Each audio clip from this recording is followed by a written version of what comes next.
Hey UConn Nation, it's KK Arnold here. If you're looking for the latest UConn women's basketball content, go subscribe to Listen Up to Phil and Ryan. Go Huskies! Phil and Rye on Listen Up. Rye, they're back in the States. It is December 1st, 2024. Thank you for joining me on this cold, chilly Sunday morning. Ryan, a happy December to you. Holy Cross and Yukon, Ryan. It's great to be back from the Bahamas. Not you and I, but I'm glad to see them back from the Bahamas. Predictions at the end, like always. What do you have for me? Holy Cross Crusaders and the Connecticut Huskies. This game, Ryan, takes place Tuesday night at 7 o'clock. Can't wait to see you right back here for that game recap as well. Yeah, we're coming in fresh off the Thanksgiving break. Hope everybody enjoyed their Thanksgiving. But before I get into this UConn game, had to bring up a couple games that happened after Thanksgiving. And how about the Notre Dame Fighting Irish ladies losing two straight games after defeating USC? So Notre Dame is now 5-2 and will likely fall out of the top five tomorrow when the new rankings are revealed on Monday, and maybe even out of the top 10 with those two losses. So pretty crazy stuff there. It's been a pretty wild start to the season with South Carolina losing, now the shocking Notre Dame losing. We thought they might have been the best team, maybe the biggest threats to UConn, but here we are now. But we're officially, of course, in the month of December, have already played 1 month of basketball already. UConn, a perfect 6-0, already have two ranked wins, coming off two wins in the Bahamas, returning home for a game against the Holy Cross Crusaders. Holy Cross, a part of the Patriot League, about middle of the pack with a record of 4-3. Meg Callahan, Simone Foreman, and Caitlin Flanagan are pacing the Crusaders so far, all averaging around double-digit points per game. So obviously, I think we all know and expect this should be another easy blowout win for UConn. But I would call this a sort of get-right game for the Huskies, and the reason why is because of some of the recent struggles we've seen them have in these past couple games, and those struggles being the play in the second half, mostly the third quarter, the three-point shooting, and scoring without Paige Beckers on the court. And I think those three things need to get fixed or improved in this game because after this, our road games against Louisville, Notre Dame, and we also have Iowa State and USC at home. So UConn can't continue to take leads in the halftime and then come out in the third quarter and just play like a completely different team. But I would also like to see the three-point shooting improve so UConn doesn't have to rely on the mid-range game so much against those higher level teams. And scoring without Paige on the court, I just think she can't continue to lead UConn in scoring every night. I've loved the team passing, all the assists we've seen, but the unselfish basketball. But someone needs to score besides Paige to beat these higher ranked teams coming up, in my opinion. Yeah, very good preview, Ryan. You said that Paige cannot score every night. You like to see other scorers scoring more. I get that. But can she score every night? Can it work?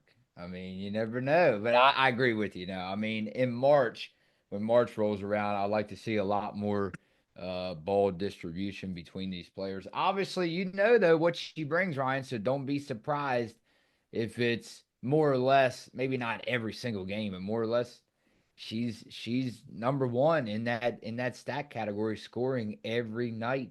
All right, let's go over to some comments and then we will get to predictions.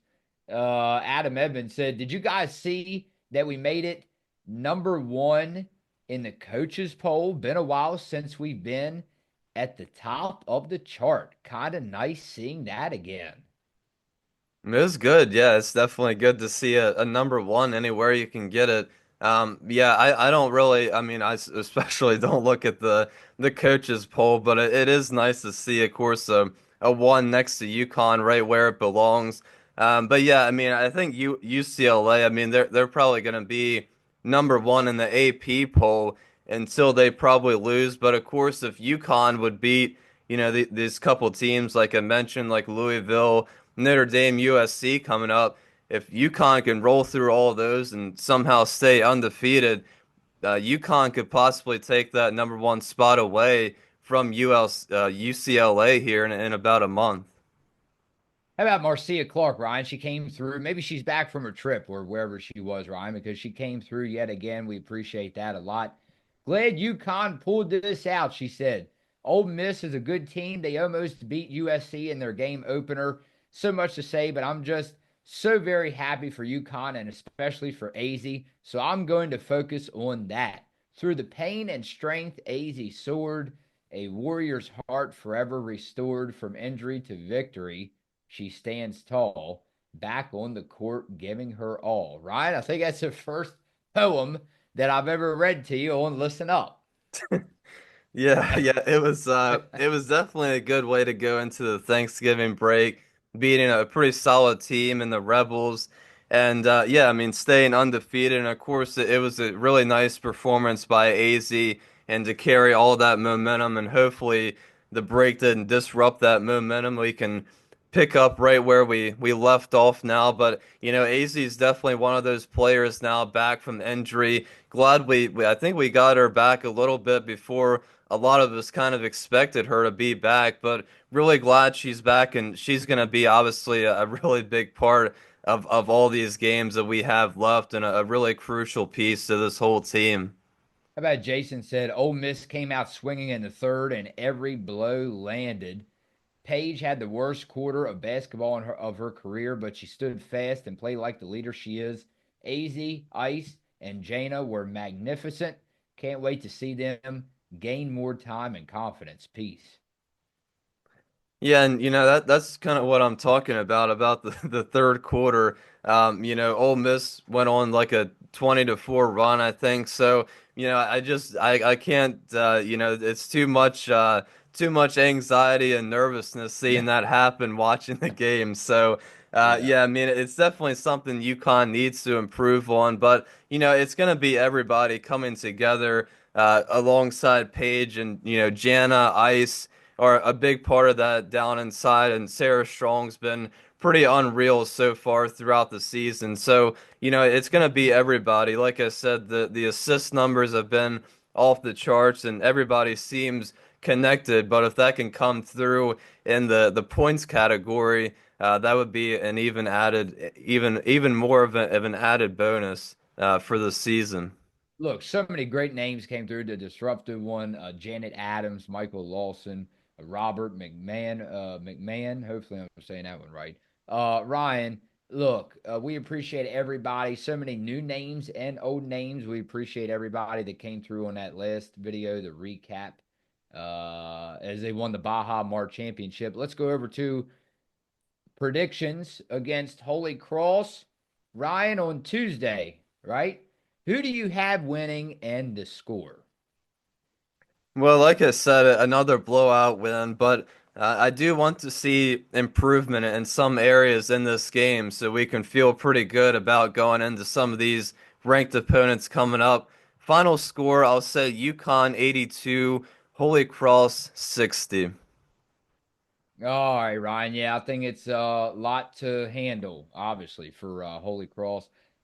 Interim head coach I'm seeing is Candace Green, if this is updated correctly, so I hope it is. Ryan, I'll go ahead and go UConn all over Holy Cross. Let's go 85 to 55. How about that? 85 to 55 all UConn. And I will see you right back here on Tuesday night for the game recap on Listen Up.